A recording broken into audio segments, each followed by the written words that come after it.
Welcome to my channel Soft Feminine. She handed me the dress like it was nothing. Just a simple gesture. One hand extended, a soft pink fabric draped over her arm, but the world around me seemed to tilt the moment it touched mine. I froze, the silk slipping into my fingers like water and my breath caught in my throat. "It's yours if you want it," she said, her voice casual, but there was something in her eyes, a spark, a secret, that made my heart pound. I tried to laugh it off, to shake my head, but my hands betrayed me, gripping the folds of the dress as if it carried some forbidden gravity. I held it against my chest, feeling the texture through my fingers. Smooth, silky, alive. It brushed my skin in a way that made my stomach flutter, a warmth I hadn't expected. I wanted to hand it back, to say no, to retreat into my familiar safe shell, but something inside whispered, "Try it. Just once." I glanced at her and she smiled, small, knowing, patient. That smile made my pulse hammer in my ears. My reflection in the mirror caught my gaze for a fleeting moment, and I hardly recognized the person staring back. My shoulders tensed. My chest tightened. My hands shook slightly as I held the dress closer, feeling a strange anticipation that was equal parts fear and curiosity. "Just try it," she said again, softer this time, as if she could see the turmoil swirling inside me. I stepped back into the bedroom, the door clicking shut behind me. The dress slipped over my shoulders, brushing against my arms, hugging my torso in gentle, unfamiliar ways. I caught sight of myself in the mirror, and it was like seeing a version of me I had never known existed. Softer, lighter, vulnerable yet powerful. My reflection wasn't entirely me, but it wasn't entirely not me either. A shiver ran down my spine and I whispered barely audibly, Who is that?" Her laugh floated from the doorway, teasing but gentle. "See? Not so scary." I couldn't answer. My chest rose and fell quickly, my fingers smoothing over the fabric, desperate for some anchor in this sudden, strange reality. The dress felt alive. And in that instant I knew, this wasn't going to be just for fun. The next morning everything felt different. I dressed in my usual neutral clothes, the gray slacks and plain shirt that had always felt like armor, but even as I buttoned the collar, my mind kept drifting back to her, the me I had glimpsed in that dress. Every movement felt heavier, every step measured, as if the city itself was watching me in a way it never had before. At work the shift was immediate. I walked into the office and felt eyes linger just a little too long. A whisper here, a stifled giggle there. My normally casual colleagues seemed hesitant, as if they were sensing something had changed in me, but I couldn't put it into words myself. "Are you okay?" one coworker asked, tilting her head. Her eyes were curious, cautious. "You seem different today." I forced a smile, hiding the fluttering panic inside. "Yeah, just tired," I muttered, trying to sound casual, though my voice now seemed foreign even to me, slightly higher, lighter, fragile. I sat at my desk, adjusting my posture to appear normal, but every movement felt unnatural.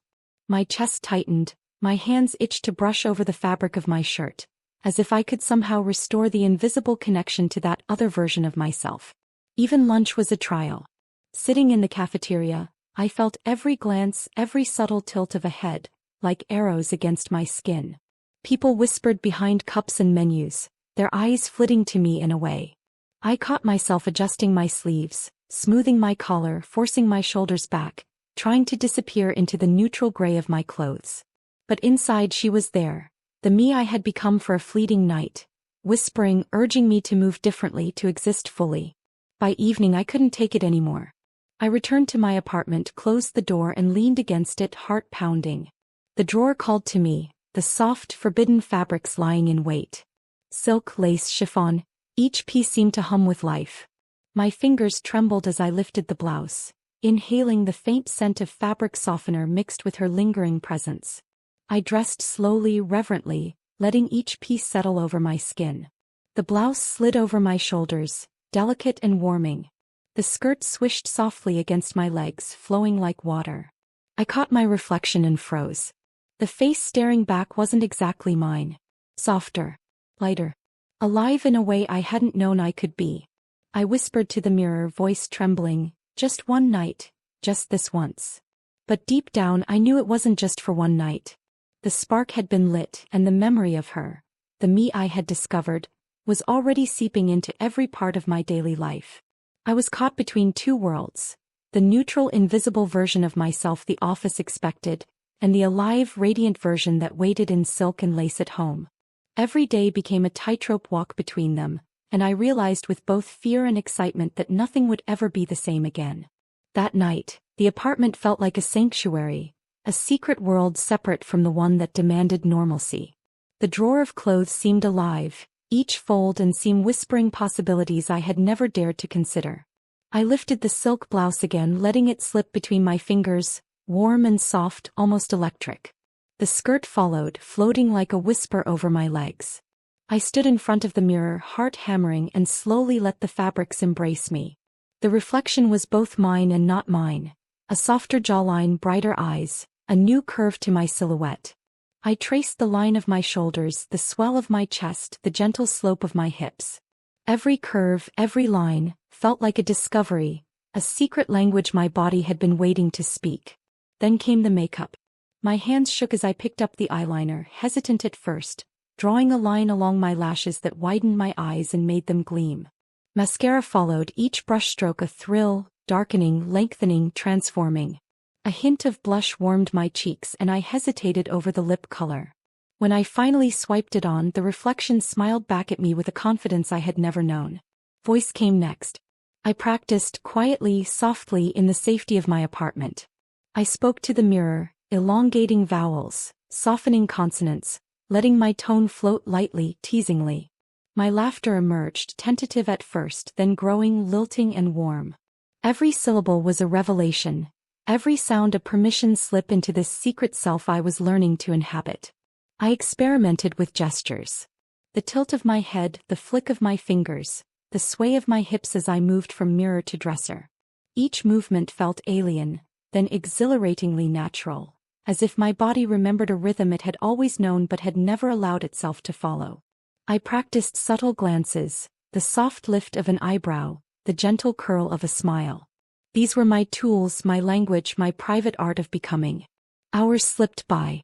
I lost track of time in the soft glow of the bedroom lamp, the city humming outside, indifferent. I tried different outfits, layering fabrics, mixing textures, seeing how each piece transformed the person in the mirror. Silk against lace, chiffon over satin. The tactile pleasure was as intoxicating as the visual. Every movement reminded me that this version of me was alive, not a reflection but a presence. I even experimented with small details. The gentle arch of my feet in flats, the way a handbag balanced in the crook of my arm, the subtle sway of a skirt when I walked. Every small success, every glance in the mirror that made me catch my breath, felt like a victory, a secret triumph over fear and hesitation. I whispered to the reflection, voice low, reverent, "I've been waiting for you. I didn't know I could be like this, but I can." Curiosity morphed into excitement. I tried different hairstyles, curling the hair, brushing it just so, watching the frame of my face transform with each adjustment. I tilted my head, practiced expressions, soft, mischievous, inviting, confident. Each experiment brought a thrill of discovery, a rush of recognition, a quiet shiver of empowerment. By the time I finally sat back, exhausted and exhilarated, I felt a quiet, undeniable truth. This wasn't just play. This wasn't a whim. Every stroke of makeup, every swish of fabric, every careful step I had practiced in solitude whispered that I had found a self I had ignored for too long. I knew deep in my bones that the real challenge wasn't the mirror. It wasn't the clothes, the makeup, or the gestures. The challenge would be the world outside, how to carry this self into the streets, into cafes, into offices without fear. But for the first time the thought didn't terrify me. It excited me. I whispered again, softly, to the reflection, a promise and a warning. This is only the beginning. And I want to see how far we can go. The first time I stepped outside fully dressed, my heart pounded like a drum in my chest. The familiar streets of my neighborhood suddenly felt like a runway, a stage, a test I had been building toward in the quiet of my apartment. The soft sway of the skirt, the gentle brush of the blouse against my arms, it all felt alive, delicate, like a secret I was daring to share with the world. People passed by, indifferent for the most part, but every reflective surface, a shop window, a puddle, a car mirror, became a checkpoint, a moment of assessment. My reflection startled me at first, unfamiliar and thrilling. I caught myself adjusting the tilt of my head, the posture of my shoulders, the way I held my bag. Small victories, a smile returned by a passerby, a compliment from a stranger, felt monumental. "Cute outfit," said a woman at the cafe counter, her tone light and friendly. My chest swelled and a shy smile escaped me. That simple acknowledgement, a few words, felt like permission to exist openly, to be seen without shame.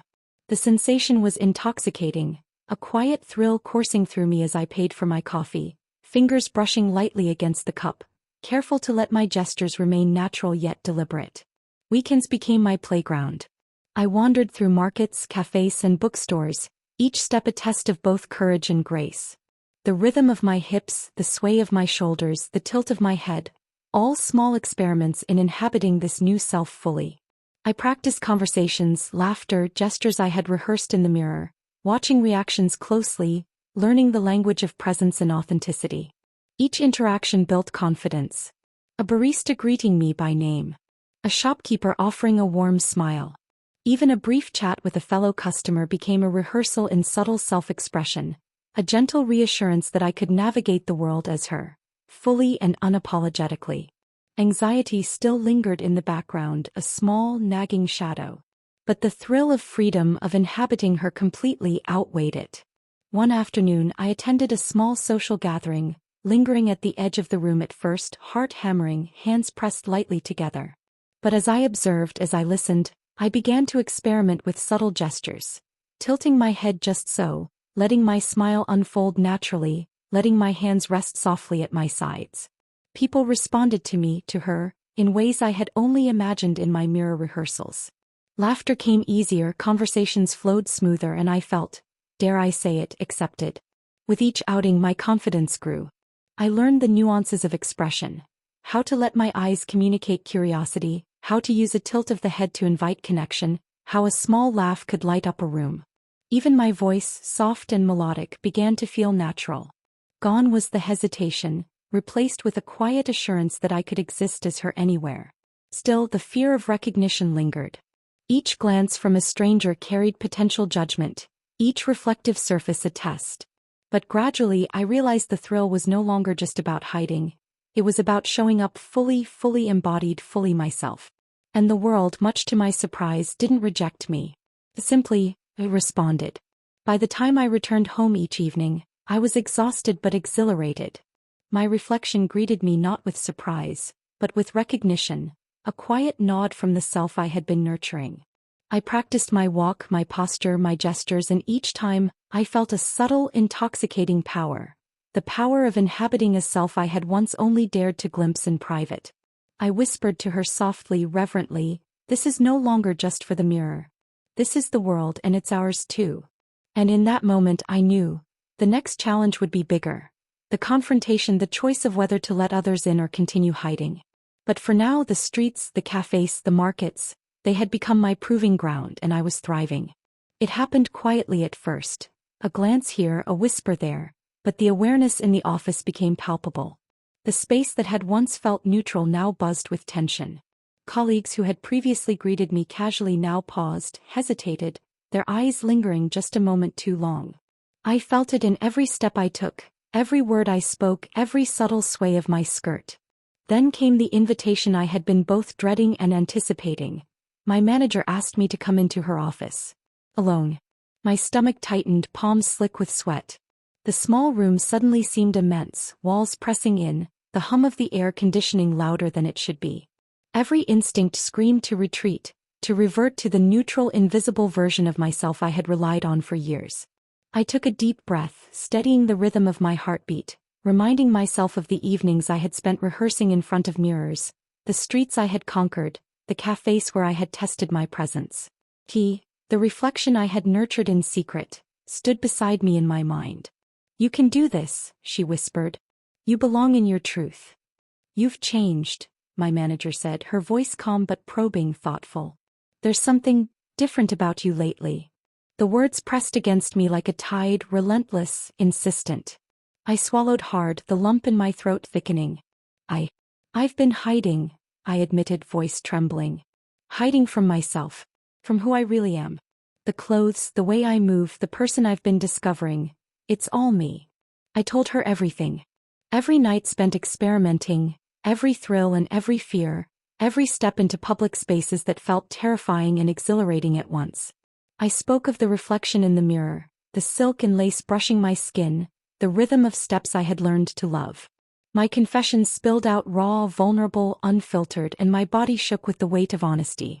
I braced for judgment, for the cold slap of reality punishing me for daring to exist fully. Instead, she nodded quietly, kindly. "Thank you for trusting me," she said.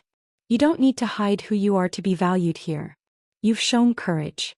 That matters more than anything else." Relief washed over me in dizzying waves. My shoulders relaxed, chest opened, tears threatening at the edges of my eyes. Not of shame, but release. The confrontation wasn't about anyone else's perception. It was about mine. My willingness to step into truth, to risk comfort for authenticity, to finally face myself without apology.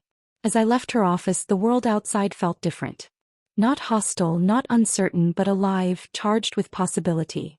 For the first time, I realized the power of owning my identity publicly, the liberation of no longer hiding. And yet, I knew the journey wasn't over. This was the threshold. Beyond it lay freedom, joy, and self-acceptance. After that day, everything felt different. The confrontation with my manager had lifted a weight I hadn't realized I was carrying. For the first time, I didn't feel the need to shrink, to hide, to mute the parts of myself that had long been secret. The soft fabrics of my blouse and skirt, the delicate lace hugging my skin, they weren't just clothing anymore. They were symbols of courage, of discovery, of permission granted to myself. I practiced my walk in front of the mirror, slow, flowing, confident. Every step was deliberate, a reclamation of space I had never allowed myself before. My gestures were mine, natural, elegant, unapologetic. And with each movement I felt a swell of quiet pride. This wasn't about impressing anyone else. It was about showing up fully for me. Stepping into work the next morning, I carried her with me. My reflection, my presence, my truth. People noticed, of course. A few whispered, some glanced curiously, but the difference was mine to claim. I met their eyes, smiled softly, confidently, and the subtle tension in the office began to shift. Conversations felt lighter, laughter easier. My honesty had created space, not just for me but for them too. Outside work, I ventured further. Cafes, bookstores, small social gatherings. I explored spaces I had once avoided. Each outing became a small triumph, a reclaiming of the world that had always felt slightly off limits. Ordering coffee, chatting casually with strangers, laughing freely, I discovered that being fully herself was exhilarating, that confidence was contagious, and that authenticity could be gentle and powerful at once. Friends I had known casually before welcomed me without hesitation. One friend, smiling warmly, said, "You look amazing. Honestly, I can't believe you've been holding this back." Her words were a balm, confirming that the world could see me as I had always wanted. Each interaction, each acknowledgement reinforced the quiet truth I had been learning, that my identity, my joy, my presence was valid, cherished, and enough. Even small victories, crossing a busy street in a flowing skirt, laughing at a cafe, standing confidently in a bookstore aisle, felt monumental. I had learned to navigate the world with poise, blending excitement with ease, curiosity with grace. Every reflection in shop windows, every glance in passing no longer startled me. It affirmed me. I was alive, thriving, fully present in a self I had once only dared glimpse. At home, I lingered in front of the mirror, tracing the lines of my jaw, shoulders, hips, the curves I had learned to inhabit with care and pride. I whispered softly, reverently, "This is me, and I am enough." And for the first time I truly meant it. Standing in front of the mirror one last time that evening, I felt a quiet awe. The version of me I had once only glimpsed in secret, was fully present, fully alive. Every choice, every step, every whispered experiment had led me here. Courage wasn't about fearlessness, it was about stepping forward despite it. Authenticity wasn't about approval, it was about honoring myself unapologetically. I smiled softly, brushing a strand of hair behind my ear, and whispered, "This is me, fully." Without hiding, without apology, and with joy. The city outside hummed on, indifferent yet welcoming. And in that moment I realized, Meeting yourself is the most beautiful homecoming of all.